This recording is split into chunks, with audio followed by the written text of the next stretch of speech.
and welcome to the Abundology podcast. I am here with one of my good friends today, Belinda. We always have the best conversation. So you were on a previous podcast, and I wanted to have you come back and talk about abundance through death and divorce. Dun, dun, dun. Now, you recently wrote a book, and it was published of What Happened to My Happily Ever After, which I love the title, because especially when you're like 20 and you get married and you still believe in the white horse, you know, and how it's going to, the guy on the white horse, and how it's all going to work out. And as we get older, we realize it's not quite how it works. Nope. So before we get started, though, we are going to talk about this stuff in a positive way today. But both of us have experienced both divorce and death in our lives, and it's serious shit. And going through it is horrible, frankly, horrible. Mm-hmm. So this will be a great way to kind of maybe reframe that horribleness, if that even is a word, I don't know, into what do you get out of this? How do these things change your life? You know, what is the juicy stuff of this? And for me, there was when my husband passed away when I was 30 years old, it was life-changing. I know you've heard me say many times it was the worst thing that happened to me, but it was also the best, you know, and I would not be where I am now without that happening. And all of the growth that happened, you know, after that too, in the internal, you know, investigation of what are my thoughts and beliefs and what do I think, and, you know, all that stuff, which I imagine you see all the time. Absolutely. And another question would be, what's going to be required of me now? Or what's being asked of me now? Or what's this new space that I'm going to be occupying in the planet? For me, the first time that I was experiencing death was with my father, and I was turning 22. I had just turned 22. And I remember thinking, like, who am I on the planet if I don't have my father? All good? Yeah, it's all good. That's one great thing about no edits. Is like, oh shit, I'm realizing we're talking. That's how we are. We could have a whole hour conversation and, oh, did we record that? So I figured since you're a little bit further away, I just moved the mic towards you. It's all good. It's all good. And I actually remember it was one of the things that I don't think I could really share with people at the time, because we have this idea that death is a bad thing. We anticipate it with so much fear and judgment, and we avoid it. We avoid it as a topic. We avoid thinking about it. Yes. Exactly. And of course, like, I had 3 years in college to be faced with it. I knew my father was going to die. The question was just when. And I was at an age where, if the average person doesn't really know how to talk about it, certainly 19, 20, 21-year-old kids don't know how to talk about it and live it. But I remember thinking as the time grew closer, and I knew the time was coming closer, that there was something profound about the experience of having it at that time in my life, of it happening to me and watching nobody else around me, and moving between these thoughts of, like, why is this happening to me? And, oh, this is happening to me. And, like, there's something to embrace about it. I couldn't put my finger on it at the time, but I knew. And when he passed, I remember pretty quickly going into a lot of grief, of course, like that is a natural human part of it, but also being in gratitude. And feeling like, literally, like, remember saying to my father in my head, praying, you know, speaking into the universe, wherever he was, thank you. Like, and part of it was like, thank you for the lessons. Part of it was, thank you for releasing me, because we had 22 years of a very tumultuous relationship. There was something being released, at least those experiences in human form. Now I would have to navigate those conflicts internally, not making it about him, but making about what was living within myself. And thank you for setting me on this next part of my journey.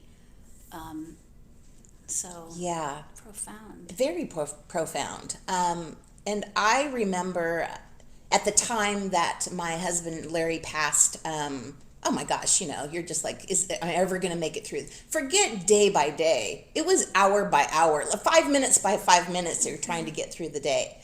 But I remember thinking of it later is we were only together for 5 years, and like that 5 years, all that grief, I don't know, maybe 5 years after that, was so worth it to experience those 5 great years of love. It was just, and so, as then meeting somebody else in my life, then after that, if we focus on what we think we're going to lose, we miss out on all of the great other stuff. And appreciating, like, once somebody passes, boy, you appreciate every second after that, of life. Absolutely. Well, and I love the topic of death and divorce, because we do hear it in places where people relate those two events. Yeah. But I don't know that generally people go much further than that. And to me, a divorce, being in that world and having worked with hundreds of couples at this point in the divorcing process, maybe thousands, they do feel this. The grief is the same. It's like they say when you feel the butterflies of like speaking on stage or jumping out of an airplane, or like it may be anxiety, it may be excitement, but the physical feeling is the same. And so when people get divorced and they are experiencing that kind of grief, that kind of like reorganization of their like position on the planet, in a way, it's sort of like, again, who am I without this person? Who am I without this vision of what I thought it was supposed to be, right, in that moment? And that, I think, is what is so painful and causes a lot of suffering, because we had this preconceived notion of what we were going to live, Yes. not realizing that there were other possibilities that were Yes. possible. Yeah, it's not just the death or the divorce of it's the death, and for me, of your future, of who you believe that you are. And so up until that moment, you're one person, and then you're a completely different person afterwards. And so you're also grieving for that life, that person, and with divorce too, that relationship, the happily ever after. That's right. Yeah. And it's always this conversation for me now of a both and, right? It's sort of like, it's not an either or anymore. It's like either we lived something beautiful and we lived it our whole lives, or we got divorced and therefore it negates everything that came before. Right. It's like, is it possible to move into a place now where, and this is what really excited me about having this conversation with you around abundance of life experiences, to me, abundance of, having no money in your bank and getting a big windfall, having the most beautiful marriage, wedding ceremony on the planet, and getting divorced, like no longer living in like it.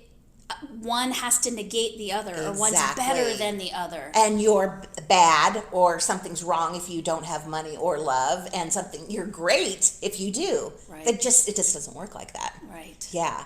But I love the idea of abundance of experiences. Because at a certain time, you realize that money isn't it. Money is just the energy that helps you live your life. It's not the end all be all. So what is that really for then? And for me, the money of abundance is so that I can have experiences, life experiences. Yeah. That's it. Yeah. That's it. And starting to look at everything as resources, and money is one of them. One of them. But right now, it makes me think of this conversation that I've been having a lot with my husband around our children. One who's about to turn 13 on Saturday. Oh my gosh. The other one who will turn 13 in February. Around resilience. Like, if we talk about resources and we talk about death and divorce, to me, more important than the money conversation or money that comes up in both of those, right? I mean, there's no better time to have a crisis around money when someone dies and the family's fighting about the inheritance, or there's not enough money to bury the person, or 1,000 other things we can think about.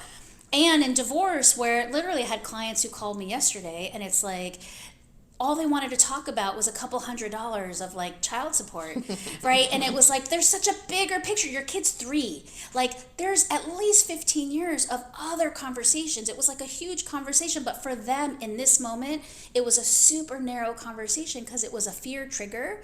And divorce triggers our greatest fears. It triggers all those dark places in our own thinking that we don't think about.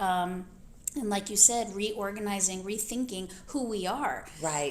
Based on, what we thought we were going to be living or who we were going to be, and based on what it actually is. Right. And I think that this idea of resources, and including money in there, but it's not the only one.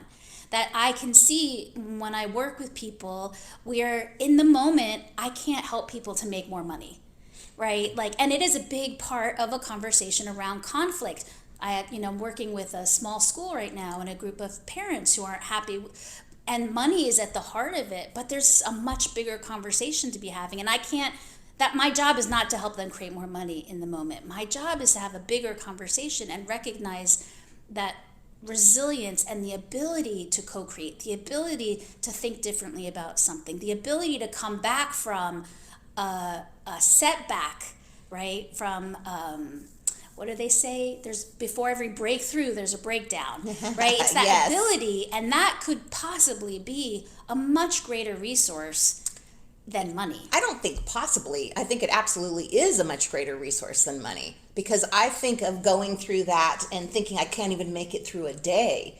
And now there's not a whole lot that phases me. It's like, if I can get through that, I can get through anything. Yeah.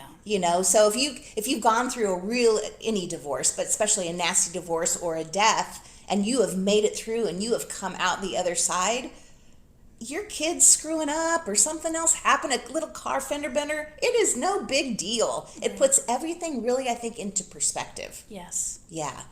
It's interesting. Before we started the podcast, we were talking a little bit about, like, what do you want to talk about? What topics do we? And one of the things that came up is you wanting to talk about the other parts of abundance, not just money. And the first thing I said, well, there's no money involved in death and divorce. And, because to me it wasn't, and we both experienced both of those. It wasn't at all about the money. It was about the emotion and how it broke me down and built me up. Yes. Yeah. So fascinating, though, that now that we're talking about it, it's like, well, of course there's money involved in these two things. Right. Well, and the breaking down and then the building up, like, part of the gratitude for me as I think about these experiences that are still impacting me today. I'm 50 years old. My dad died 28 years ago now, right? I've been divorced from my daughter's dad, 11 years, 12 years, 11 years. I still feel the impact of these experiences. They will come forward in just different forms. But as I think, we just got news that my husband's father is not doing well. And they're talking about hospice, and it would be the first person really close to him who would be dying. And I'm watching him. He's 57-year-old man who hasn't had, right, divorce or death in his life, and watching him sort of really not know how to navigate, like be in this question of just like, now it's all divine timing. Like, I believe we all experience these things, but I watch myself in relation to this, and he's trying to figure out, do I go now? Do I go later? What do I do even around this? How do I, interact with myself and my own emotions? What part, do I need to play specific with my dad or with my siblings or, his mom, etc. And my initial reaction to all of this was, this is an opportunity. Like, this is presenting you with an opportunity, and you get to choose a path. But if you look at it as an opportunity, which again, when we have crises, generally speaking, we do not think of it that way. Yes. It's sort of like, yes. How do I minimize the damage? How do I minimize the pain? How do I get around it? How do I not feel uncomfortable? How do I avoid? As opposed to, wait a minute, if all of it if this abundance, beyond money abundance, beyond physical resource abundance, if it's about abundance of experiences and it's simply a mind shift, it's literally like just a minor shift. It maybe takes a lot of work to get there, but it is not a big shift when you think about it, to go from this is a crisis and it's a bad thing to it's not a good thing or a bad thing. It's an opportunity to have this experience on the planet that 8 billion of us are gonna have at some point or another. Yep. What would I like to do with this experience? How would I like to feel? How would I walk through it? And imagining it at the end, like what actions or words or thoughts would support me in having this have been a profound experience for me, where I was awake and intentional and engaged every step of the way. So I want to go one step further, because one of my beliefs is that we choose before we come here, our partners, our parents, the timing of big events that happen. And so if that is indeed true and is the case, it shifted the whole idea around death to me. Like, why would I choose to go through this when I'm 19, 20 years old? Why at this moment would I choose this and at this place where I am? And same thing with me. I hadn't experienced death until my husband passed away when I was 30, besides animals, but no people. And I, at that point, didn't even believe in anything. I was an atheist.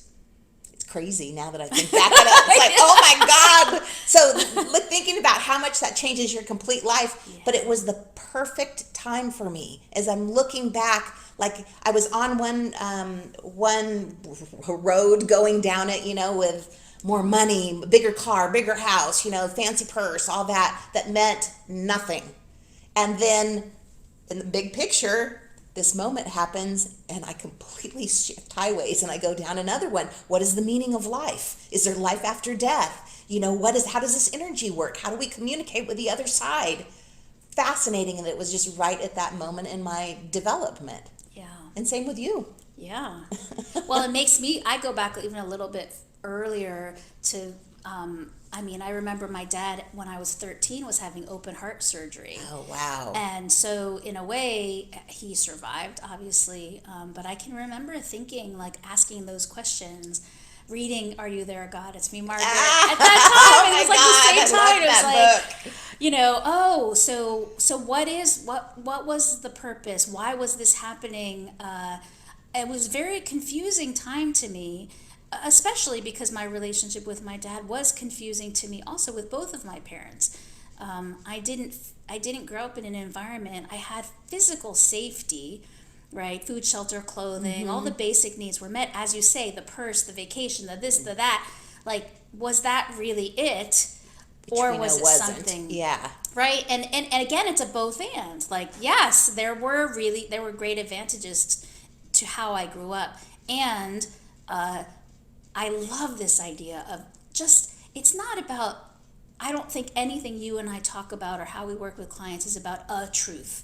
We are never saying there is a truth. We're really always saying, what if? What if I chose those parents, chose the specific time to have these experiences? How would I look at it differently? Right. And that to me helps me with the mind shift that you were talking about earlier, is reframing how I'm looking at it versus, oh my God, I'm such a failure. My marriage, 10 years is over and wah, which is okay to feel bad. We all have felt bad. But then how do you reshift it as, I had 10 great years with this person. Yes. And now it's time for me to move on to the next experience in life. Yes. And there was a reason. There was a reason. Like one of the books I also read earlier in life was, why bad things happen to good people. Mm-hmm. That somehow was in my environment when I was a teenager. And that's again, like when we start asking these questions, the first thing people want to say is, well, what happens when, a 5-year-old gets cancer? I know. There can't be a God who would, right? Yeah. With a genocide, there can't be a God. Like, well, that could be your truth, but then the question isn't whether that's true or not. The question is, what are you going to do with it? And how is that serving you to have a bigger conversation or feel, is it serving you to close down possibilities? Is it serving you to close down your heart? Is it serving you to narrow your perception of experiences into these good, bad, right, wrong categories time and time again, which to me always creates suffering. Yes. It's suffering, and not to say that that isn't part of our experience on the planet.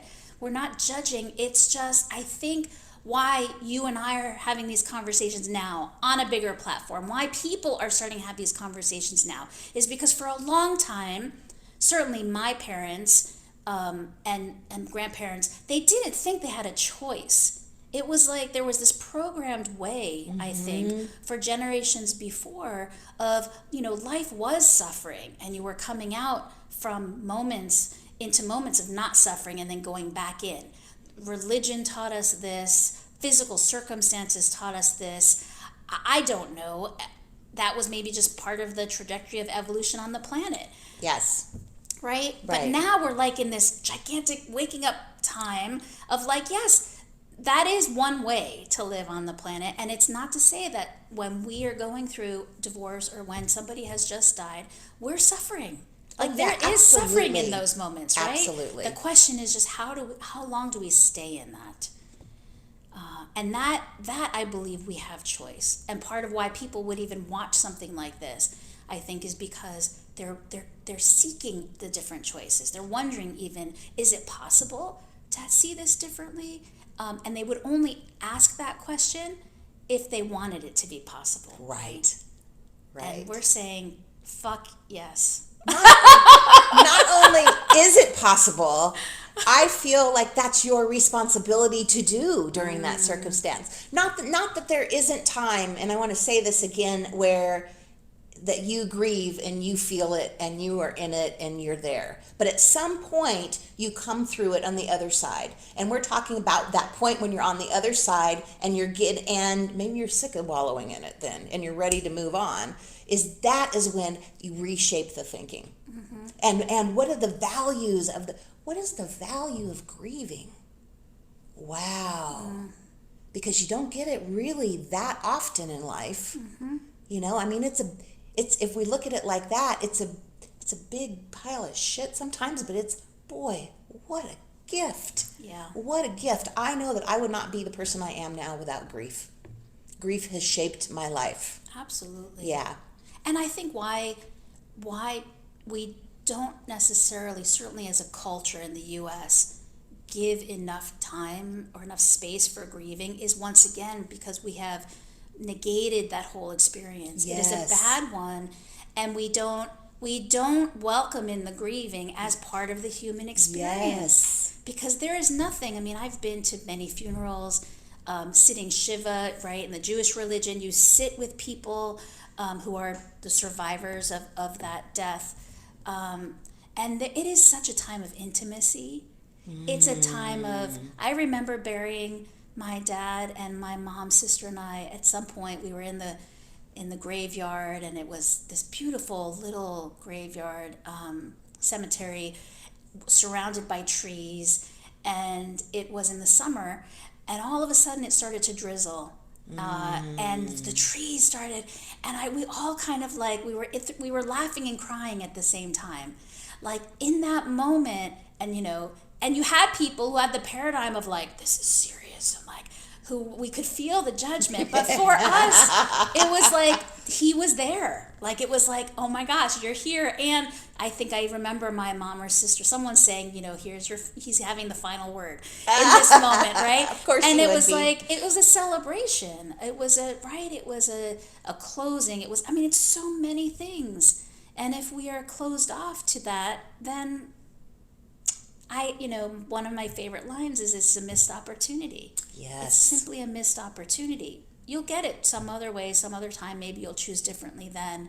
But what would happen if we simply chose to have a mindset that we practiced on a daily basis in a very subtle way, without a ton of effort whatsoever, a different way of thinking, and simply saying, using some neutral language, right? Neutral language that invites opportunity, that says this is an invitation, that says this is an inquiry, that says just some neutral way of looking at our life so that it creates space as opposed to shuts it down. That's wonderful.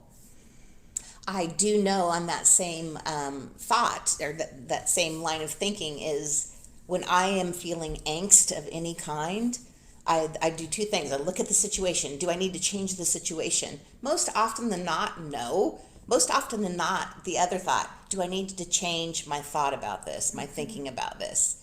And it's almost always that this thought is not serving me. And so my work is to change the belief, to change the thought. Sometimes that's easy. Sometimes it's just like, oh yeah, well, this is easy. Of course, change it. Other times it takes a little bit of work because we're attached to our beliefs, because we really think that our beliefs are right, and that's it shaping our life. And if we don't have this belief, how does the rest of my life look without this belief? And oh man. So, goes right along with this. Totally. Yeah. And one of the beliefs that we have that I think most of us don't recognize we have is that life should be easy and comfortable. Yes. And death and divorce, as examples, are neither easy nor comfortable. Yes. Nor is the conflict with your neighbor, or your boss giving you some feedback, or your husband or wife saying, I'm not happy with this situation. And if we work from that place of life is supposed to be easy and comfortable, we will be in resistance every time something else shows up. If we work from the place, or we live from the place that life is supposed to be comfortable and uncomfortable, right? Life is supposed to be life. It just is. Let it be. And stop labeling it and judging it. Exactly. Yes. And then we can arrive at that place, meet the circumstances or the situation, the conditions as they're showing up, and then we recognize that it's not really about the situation. It's about what's going on inside of us. So true. So, any last words of wisdom you want to share with anybody that may be, going through a divorce right now? That you're like, great, Renee. No, easy. Thank you, Renee. This is easy for me. Oh, good. I just, for me personally, but also professionally, it's this creating more opening, creating more space. And if there was one thing if there is one thing that I know I practice now, and it's not always easy to practice, it's not easy to live a life with non-judgment all the time. It's creating a space and having a mindset that says everything that I'm experiencing is part of my human experience. And knowing that struggling and resistance and all of that will also be part of that. The difference is that we can move from something's happening to me and judging it to something is happening and I'm noticing my judgments, right? Having the judgments, then noticing them, reflecting on them, but just in a subtle way, creating just a little bit more space so that you can live what you need to live and then work through it to understand why it was there for you. And I think that would transform the planet. Oh my gosh, without a doubt. Yeah. Well, thank you. Thank you. Thanks for getting together and talking about death and divorce with me. I love it. It's such a rich topic, though. There's just so much here that our culture in particular just misses. Other cultures, in India, the grieving that they do and their ceremonies for their dead, and it's fascinating to me. Cultures around the world, what they do, and then we, it's just we're kind of broken in this area in our country. So it's nice to have these conversations and open up some thinking and re-examining. It doesn't have to be that way. It does not have to be that way. So change the thought. Change the thought. All right. Thanks so much, Belinda. Thank you. We'll talk to you guys next time. Bye.